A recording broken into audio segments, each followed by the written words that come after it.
Hi everyone, welcome to NetGate Chemistry. So today also we are going to discuss some of the previous year questions of CSIR NET exams of the topic chemical bonding.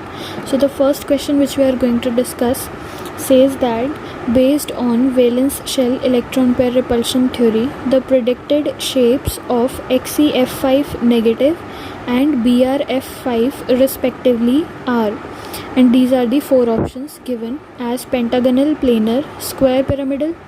B option is square pyramidal and trigonal, bipyramidal. C option is trigonal, bipyramidal and square pyramidal, and D option is square pyramidal and pentagonal planar. So one by one we are going to discuss both of these molecules. So starting with the first molecule, which is XeF5 negative. Here central atom will be xenon. Xenon belongs to noble gas family, so it will be having 8 electrons in the valence shell. But here negative charge is also present on the molecule. So because of the negative charge, we are going to take one extra electron here. So here will be the negative charge and we'll be having one extra electron. Now it is attached with 5 fluorines. Fluorine is univalent, so it will be attached with 5 fluorines. This is a rough structure. So now it will be having 2 lone pairs and 5 bond pairs. Steric number is going to be 7 because steric number is number of bond pairs plus number of lone pairs. So steric number is going to be 7. For steric number 7 we get pentagonal bipyramidal geometry, right? So we will be having 5 bonds in the plane like this, and 1 bond above and 1 bond below the plane. Now these 5 fluorines will be present in the plane and these 2 lone pairs will be present above and below the plane in order to minimize the repulsions between lone pair and lone pair.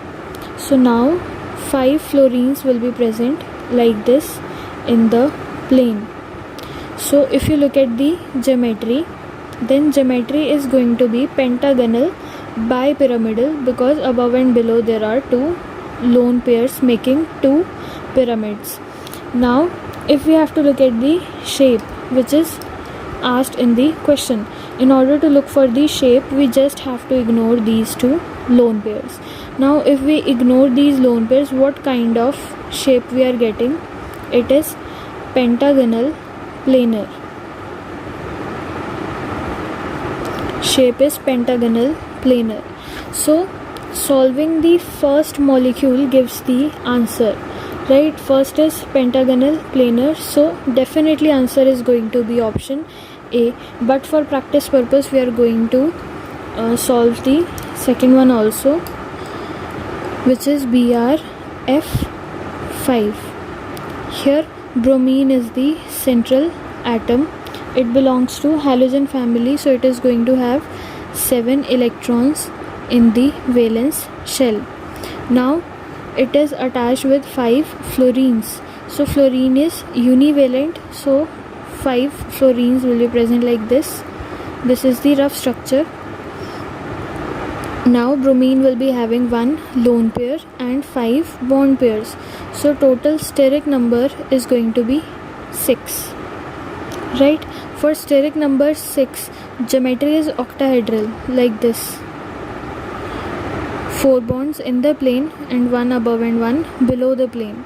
Now we have to make the orientation for 5 fluorines and 1 lone pair. So in octahedral geometry all these 6 positions are going to be equivalent, so we can place lone pair at this position and 5 fluorines like this.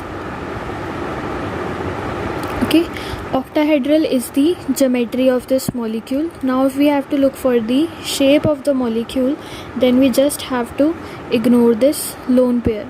Now if we ignore the lone pair, what kind of shape we are getting? This fluorine is making one pyramid on this square planar structure. So the shape is going to be square and one pyramid, square, pyramidal.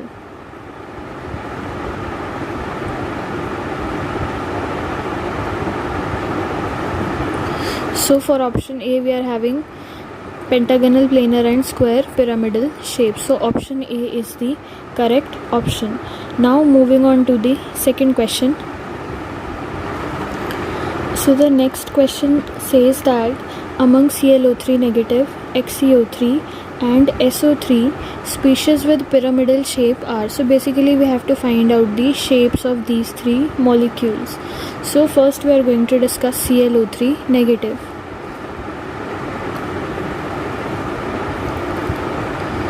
For ClO3 negative, chlorine is going to be the central atom. So it will be having 7 electrons in the valence shell because it belongs to halogen family. But here the molecule is also having negative charge. So due to the negative charge, it will be having one extra electron. Now it is attached with 3 oxygens. Oxygen is bivalent, so 3 oxygens will be attached like this. And there will be one lone pair present on Cl. Okay, now if we have to look for the shape of the molecule, then again we have to ignore this lone pair. If we ignore the lone pair, what kind of shape we are getting? This kind of shape is just like ammonia molecule, and the shape is pyramidal. Okay, shape is just like ammonia molecule. Now moving on to the second one, which is XeO3. Here xenon will be the central atom. It belongs to noble gas family, so it will be having 8 electrons in the valence shell. Now xenon is attached with 3 oxygens. Oxygen is bivalent, so oxygens will be attached like this.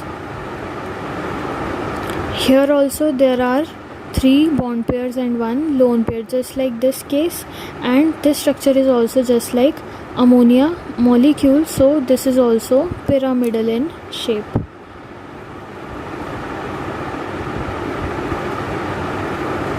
Now solving these two can give us the answer. See, in options, here it is negative. Now looking at the options, we know that option having ClO3 negative will be the correct option. So option A and option C could be the answers. So option B and option D are cancelled out. Now from option A and option C, we know that out of XeO3 and SO3, only one is going to be pyramidal in shape. So definitely option A is going to be the correct option, but just for practice purpose we are going to solve the third one, which is SO3. Here sulfur belongs to oxygen family, so it is going to have 6 electrons in the valence shell. Now sulfur is attached with 3 oxygens. Oxygen is bivalent, so it will be attached like this. Here no lone pairs are present on sulfur, so this is the rough structure. So sulfur is going to have this kind of a shape. Okay, and this type of shape is called trigonal planar. Trigonal planar. So definitely this is not pyramidal. So option A is the correct option. Now moving on to the last question of this video.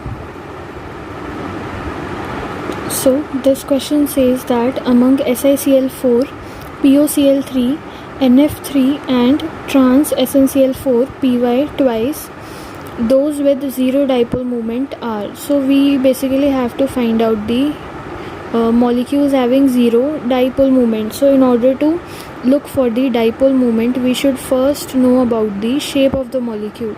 So first we are going to find out the shapes of these molecules, and then we'll see which one are having zero dipole moment according to the movement of the electron clouds.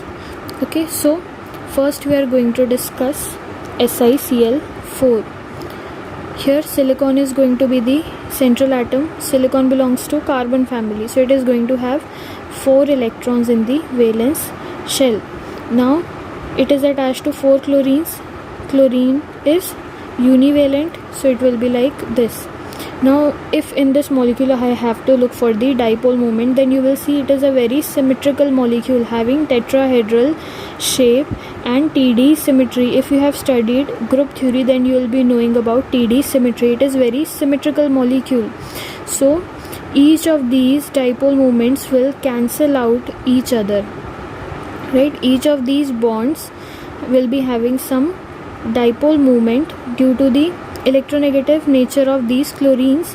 These chlorines will be taking out the electron clouds towards themselves, and each of these bonds will be having some dipole moment, but each of the bonds will be cancelling out each other's dipole moments due to the very symmetric structure of SiCl4. So here dipole moment will be 0. Moving on to the second molecule. Before that, if you look at the options, then option B, A, B, C and D. Out of these 4, option D is not having SiCl4. So option D definitely cancels out. This cannot be in the answers. Now moving on to the second molecule, which is POCl3. If we look at POCl3 molecule, then phosphorus belongs to nitrogen family. Here phosphorus is attached with 1 oxygen and 3 chlorines. So now we have practiced very much of these molecules. I am directly making that phosphorus will be attached to oxygen like this because it is bivalent, and 3 univalent chlorines like this, right? Because phosphorus belongs to nitrogen family, it will be having 5 electrons and each electron will be shared. Okay, so this is going to be the geometry of the molecule. If we look at the electron cloud movements, then see oxygen is more electronegative as compared to these 3 chlorines. These will be having dipole moment like this. These bonds will be having some dipole moments like this. Oxygen is also going to have dipole moment like this, but the movement of electrons towards this bond will be more due to more electronegative nature of this oxygen. So if we look at the net dipole moment, then definitely oxygen, the moment due to oxygen will dominate. So net dipole moment will come along this direction. So definitely here mu is not 0. Mu, or you can say the dipole moment. Basically mu represents the dipole moment here. Now moving to the third molecule, which is NF3. NF3 is just like ammonia molecule like this. Nitrogen is having 5 electrons, right? 3 of the electrons are shared with these 3 fluorine. One lone pair is present on nitrogen. Now these 3 fluorines are electronegative and will be having some dipole moment toward this these 3 directions. So definitely it is not going to have 0 dipole moment because these are not going to cancel out each other. Okay, now fourth molecule is trans SnCl4 twice. Here Sn will be present like this, 4 chlorines will be present and 2 py groups will be present. Here in question they are saying that trans SnCl4 py2.